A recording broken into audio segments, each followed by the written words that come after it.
Boa tarde. Eu vou estar apresentando sobre o trabalho final da disciplina de Inteligência Artificial com o professor Sanderson.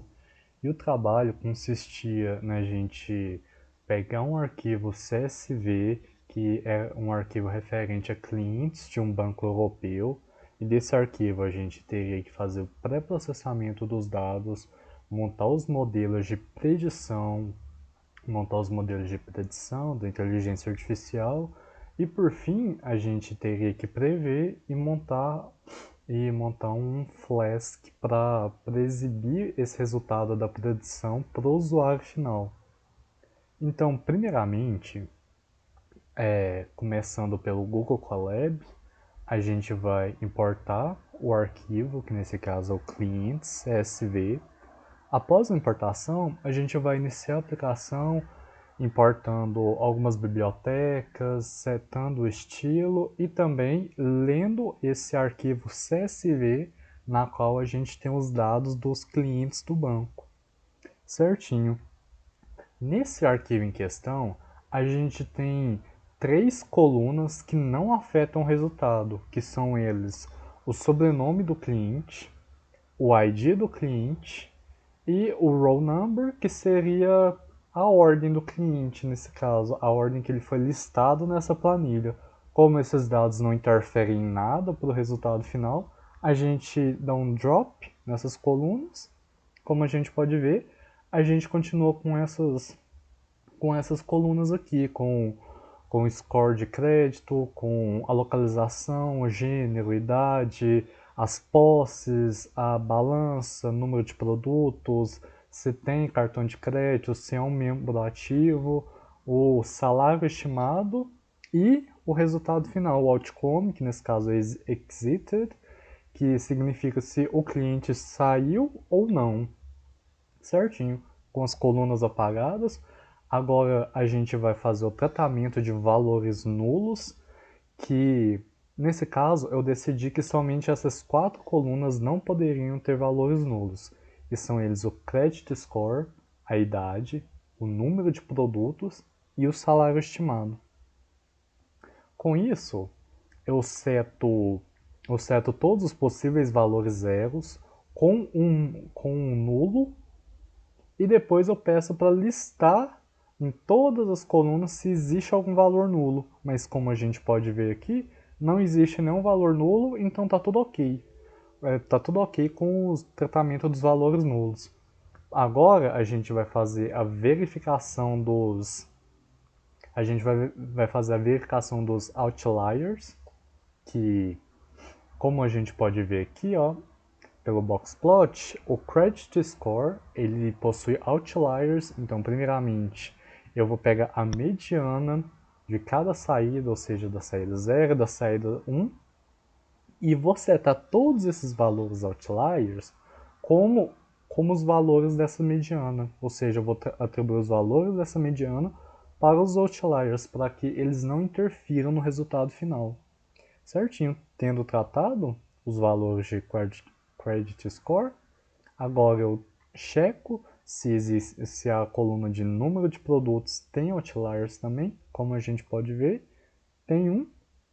E da mesma forma, eu pego a mediana, substituo os outliers pelos valores da mediana e passo para a checagem do número de produtos. Como a gente pode ver, o número de produtos não tem outliers, assim como o salário estimado.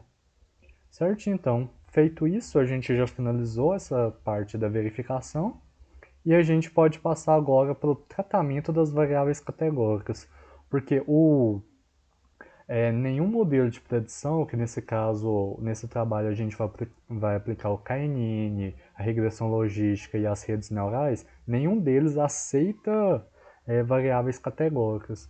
Por isso, a gente vai fazer esse tratamento primeiro, porque como a gente pode ver, nós temos tanto a coluna da geografia e do gênero como variáveis categóricas. E primeiramente a gente vai fazer o tratamento da geografia, que simplesmente nós vamos apagar a coluna geografia em si, porque como a gente pode ver, eles têm três valores e nós não podemos definir um simples binário para definir esses valores. ou seja, nós criamos colunas extras, que seria as colunas da França, da Espanha e da Alemanha, e a gente vai setar como os clientes, que são, por exemplo, da França, a gente vai setar França 1 e o restante 0. No caso da Espanha, a gente seta o cliente da Espanha como 1 e o restante 0. E a gente não precisa colocar a coluna da Alemanha, porque tendo 0 nas duas colunas da França e da Espanha, significa automaticamente que aquele cliente específico ele é da Alemanha. Certinho, tendo tratado a geografia, a questão de localização, agora nós tratamos o gênero, que nesse caso é bem simples, como é simplesmente homem e mulher. Basta, nesse caso aqui, eu setei mulher como 1 e homem como 0. Aí eu vou simplesmente substituir esses valores. Certinho. Como a gente pode ver, a gente já tem todos os valores normalizados e eu fiz um teste do KNN aqui só para ver o score que eu tinha sem fazer nenhum tratamento, sem eu fazer a redimensão dos dados. E como a gente pode ver aqui, eu apliquei o modelo do KNN para fazer esse teste e eu obtive a coraça mais ou menos a melhor coraça aqui de 78%, mas como o professor exigiu uma coraça acima de 82 e também que 78 não é um valor muito satisfatório, eu vou aplicar o Feature Scaling nesses dados e eu apliquei o Feature Scaling tanto do mínimo e o max scaler e do standard scaler, porque para a gente checar qual dos dois seria mais eficiente nesse caso. Primeiramente, eu faço a importação do min max scaler, eu faço o treinamento, assim que eu importo o mínimo max scaler, eu passo todos os dados por esse filtro para que eles fiquem normalizados, para que não tenha muita discrepância entre si, e após eu realizar o feature scaling, eu testo no modelo KNN para ver se o resultado obtido já foi um resultado satisfatório, e também para comparar entre o mínimo max e do standard.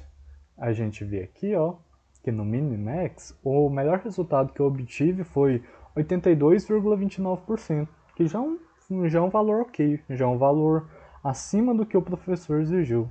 Mas mesmo assim, eu vou fazer eu vou aplicar o feature scaling do standard scaler e da mesma forma eu aplico aos dados e eu posso ver aqui, ó, que o meu valor já melhorou, ou seja, que o meu melhor score já é o 83,64%, que já é um resultado satisfatório.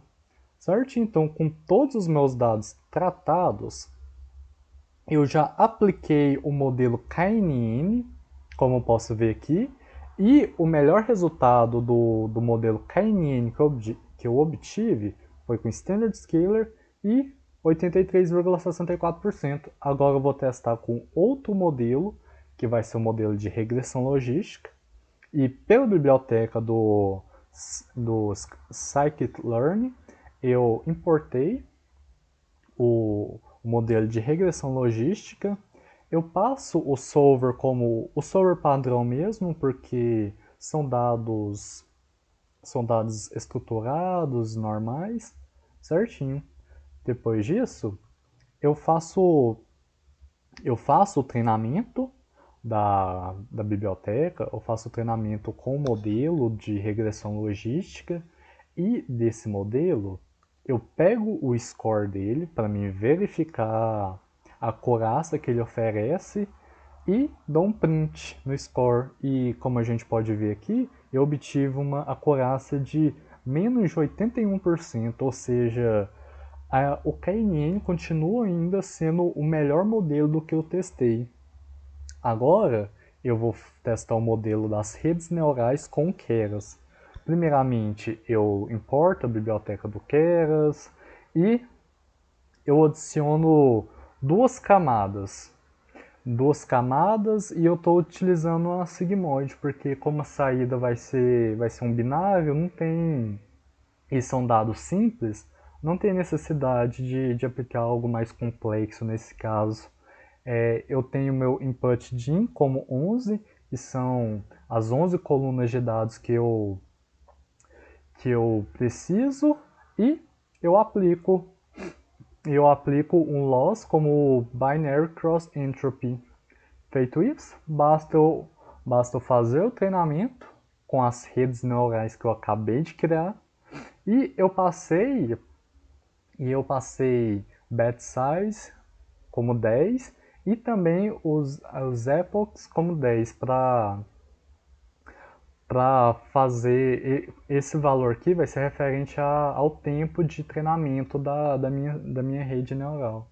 E como a gente pode ver aqui, ó, logo depois eu já testo a acurácia que eu obtive e a acurácia que eu obtive com o modelo das redes neurais foi de 83%, como a gente pode ver. E, ou seja, a melhor acurácia que eu obtive dos três modelos foi o do KNN. Então, basta eu salvar o melhor modelo que eu tive, que nesse caso foi os clients models.save, que o melhor modelo que foi do KNN, eu vou e salvo o modelo como clients model.save e do std.save.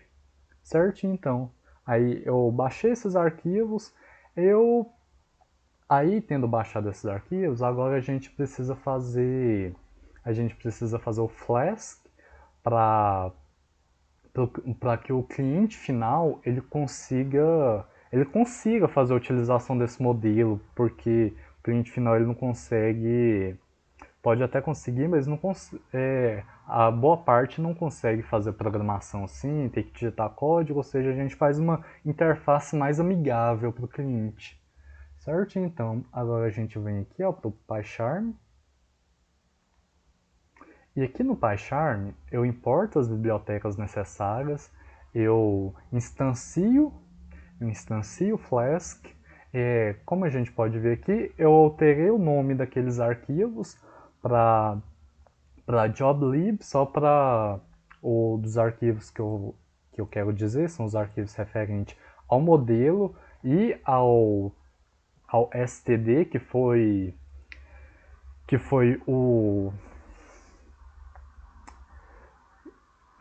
a forma que eu escolhi para padronizar meus dados. Eu simplesmente alterei de .save para .joblib, mas isso não interfere não. E o mmap mode, que eu coloquei só de read para que ele não sobrescreva,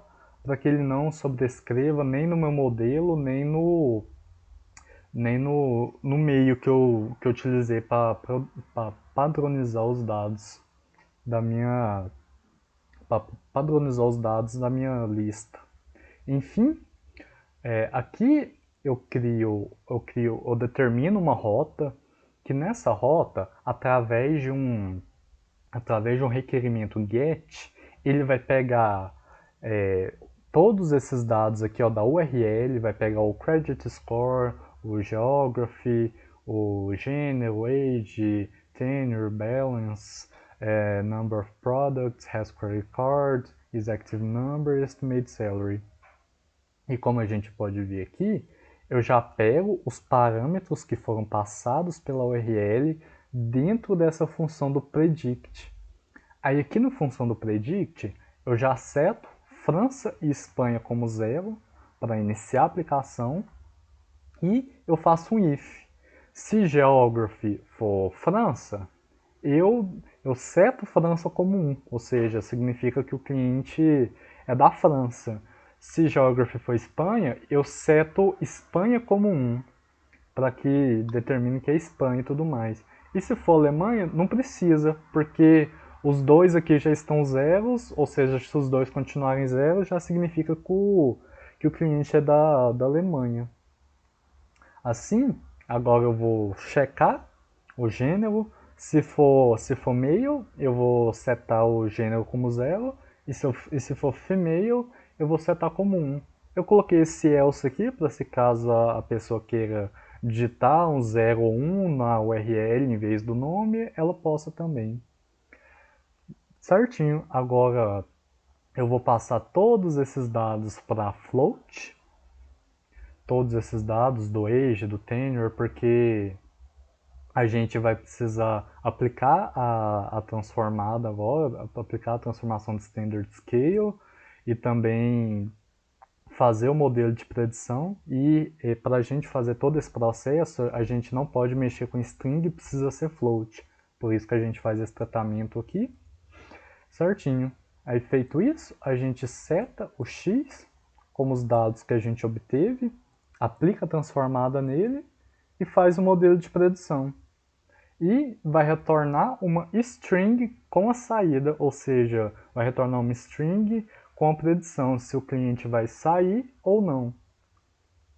Certinho, agora eu vou rodar o programa aqui para que a gente possa ver na prática.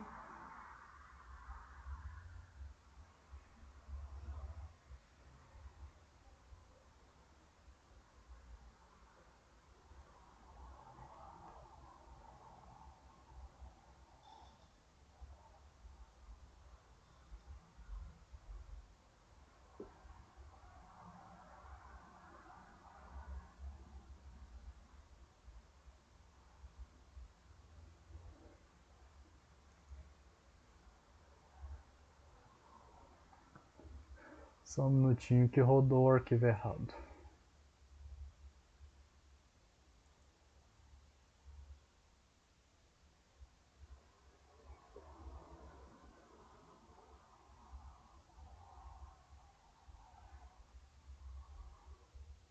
Certinho, agora a gente tem a URL que a gente precisa.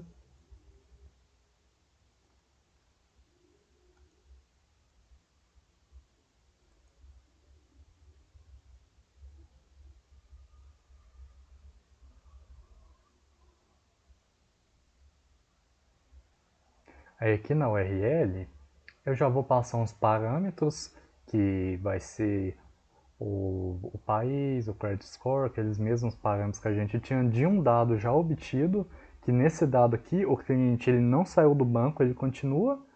Eu só vou entrar. Como vocês podem ver aqui, eu já vou ter a predição que o cliente ele vai continuar no banco. Certo, então, esse foi o meu trabalho. Eu agradeço muito pela atenção e obrigado a todos que tiverem assistido.